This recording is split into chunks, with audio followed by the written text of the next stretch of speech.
Sé que mis rimas a veces generalmente se habla de marxismo y eso hace que muchas veces a Engels se lo deje un poco de lado y se crea que en realidad el verdadero padre del materialismo histórico es Marx. Eso no es cierto, digamos. Tanto Marx como Engels venían pensando las mismas cosas. En principio, volvemos a la Alemania de la época, ¿bien? Tenemos un Marx que había estudiado filosofía en un clima de época signado por la dialéctica hegeliana. Hegel fue unir, de alguna manera, juntar en una síntesis la filosofía griega o antigua, que tenía su preocupación fundamental en la naturaleza, y la filosofía moderna, que tenía su preocupación fundamental en la conciencia.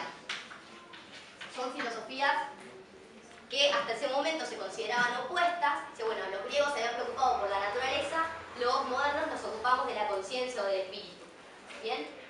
Bueno, va a decir Hegel que en realidad la realidad es dialéctica. ¿Qué implica que la realidad sea dialéctica? Que la realidad es una relación histórica permanente entre cuestiones que son contrarias. Lo que funda Hegel es una filosofía de la historia moderna. Esto es importante tenerlo presente porque hoy hay una discusión en el marxismo acerca de si Marx era un filósofo de la historia o no. En realidad no, Marx no era un filósofo de la historia, Marx era un filósofo de la praxis, porque Marx era un militante y lo que Marx quería era transformar el mundo, no solo interpretarlo. Y si nosotros entendemos al marxismo como una filosofía de la historia, entenderíamos, como Hegel entiende la historia, un proceso que tiene un final, de por sí solo, como si no hubiese que hacer nada para que el socialismo llegue, ¿sí? Si uno entiende la historia como el desenvolvimiento de una idea, que era como la veía Hegel, entonces nos tenemos que sentar en la puerta de nuestra casa a esperar que el socialismo llegue porque es una necesidad histórica. Y el socialismo no es una necesidad histórica, ni siquiera para Marx. La ideología para Marx es justamente, digamos, tomar lo material como dado e invertir una relación que es al revés. En realidad, la existencia precede a la conciencia, no al revés. Por eso la conciencia del hombre moderno, va a decir Marx, es una conciencia posterior, porque en realidad querer la libertad y la igualdad total es una conciencia que debería tenerse en un estadio de igualdad material. La liberación del hombre no puede ser nunca una liberación solo mental, tiene que ser una liberación de la existencia concreta. De esta manera, Marx lo que hace es criticar y superar esa aproximación que implicó Hegel, que implicaron los hegelianos, porque Marx va a decir que lo más importante es la construcción material que el hombre hace y que a partir de esa construcción el hombre logra tener ideas que las clases dominantes logran generar la sensación de que esas ideas están separadas de ellos mismos y que los filósofos de esa época lo que hicieron fue pensar que lo material es anterior. Bueno, lo material ya está dado, ya existe el mundo material, ya existe la división de trabajo, bueno, tenemos esto, el capitalismo, ahora lo que tenemos que hacer es liberarnos a nivel consciente. Bueno, no, dice Marx, mientras haya un sector de la población que no tenga para comer y que no tenga otra opción que vender su propio cuerpo por un salario miserable que apenas le alcanza para vivir y para comer, no va a poder ser nunca un hombre libre, no va a poder ser nunca un hombre realmente libre. Entonces la liberación es una liberación real, no es una liberación...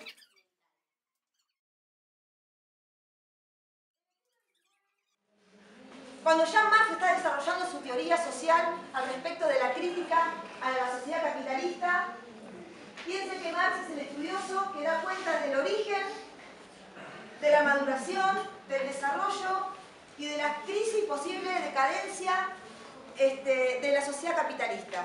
Su teoría social, su materialismo histórico, explica a partir de las leyes tendenciales que él fue descubriendo y que él fue investigando la estructura y la dinámica del capitalismo. Ese es realmente el pensamiento marxista. Marx no pensó en términos de ser un comunista o la sociedad comunista o socialista. En realidad Marx, al criticar el modo de producción capitalista y descubrir su movimiento, descubrir sus leyes tendenciales y poder explicarlo y dar cuenta de cómo era su estructura y su dinámica, es que puede pensar en el comunismo, es que puede proyectar la emancipación humana y es que puede pensar a descubrir que la secuencia, el proceso de capitalización, del proceso de capital que se produce en el capitalismo es a partir de la fuerza de trabajo. La mercancía. Esta mercancía en el capitalismo, con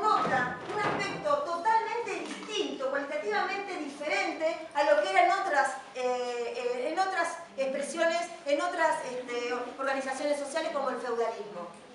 Acá lo que daba cuenta de lo que producía el valor, que es lo que descubren Smith y Ricardo con la economía política, lo que da cuenta de lo que produce valor es el trabajo.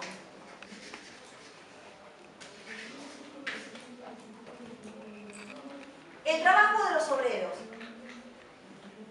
Marx va a preguntarse por qué la fuerza de trabajo da valor. Y va a investigar las leyes que explican de por qué la fuerza de trabajo da valor. Y descubre lo que se llama plusvalía. Y descubre que en el mercado, en la circulación, la plusvalía se invisibiliza. La plusvalía no aparece.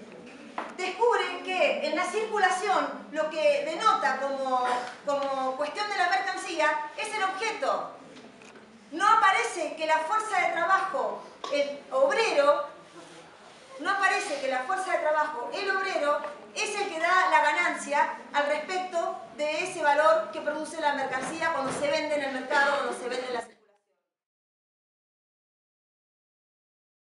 El modo de producción de la vida material condiciona el proceso de vida social, político e intelectual en general. No es la conciencia de los hombres lo que determina su ser.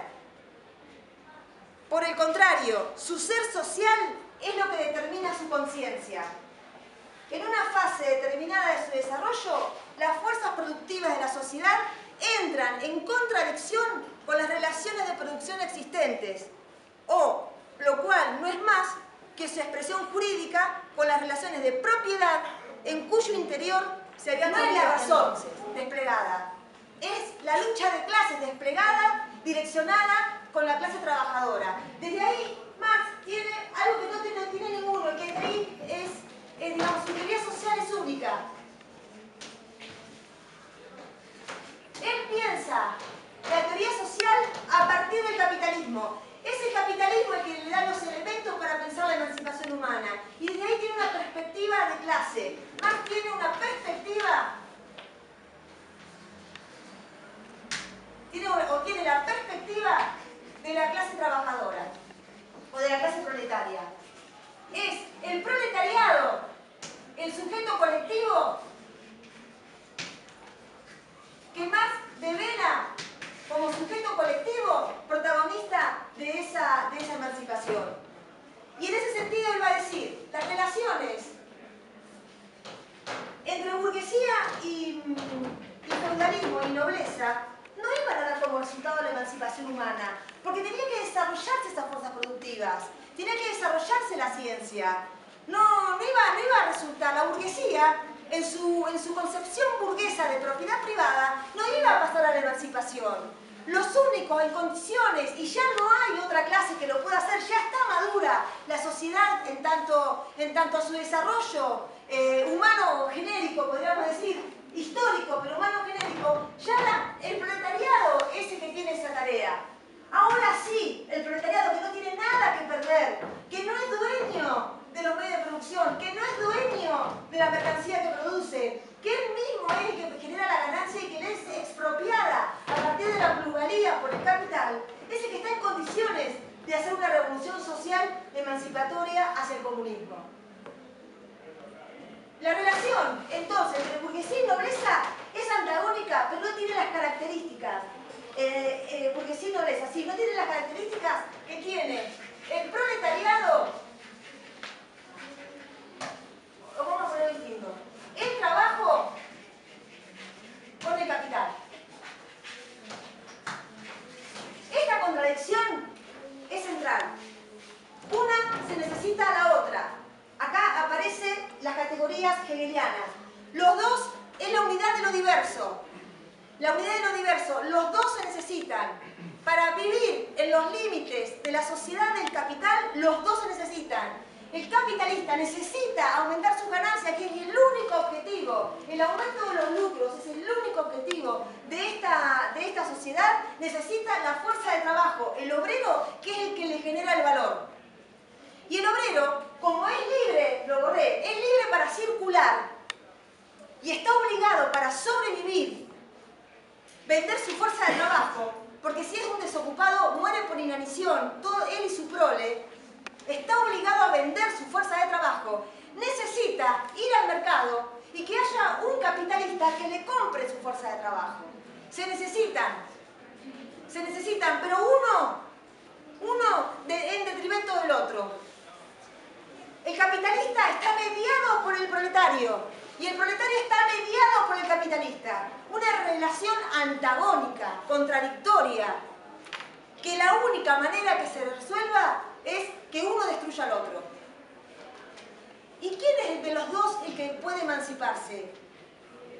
El capital no, porque el capital va a defender y va a conservar esa relación. El que necesita romper esa relación y emanciparse, si la clase trabajadora resuelve la relación antagónica capital-trabajo y pasa a ser los dueños de los medios de producción, a que se socialicen esos medios de producción y que la riqueza sea social, suprime la relación de explotación, pero contiene el saber que le implica a esa clase trabajadora tantas generaciones de haber aprendido lo que significa producir en esa riqueza social colectivamente.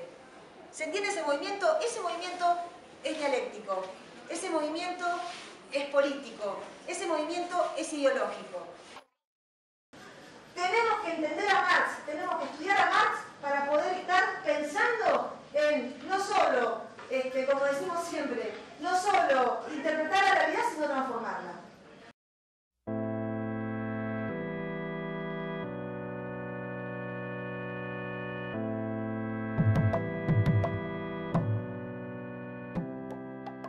Sé que mis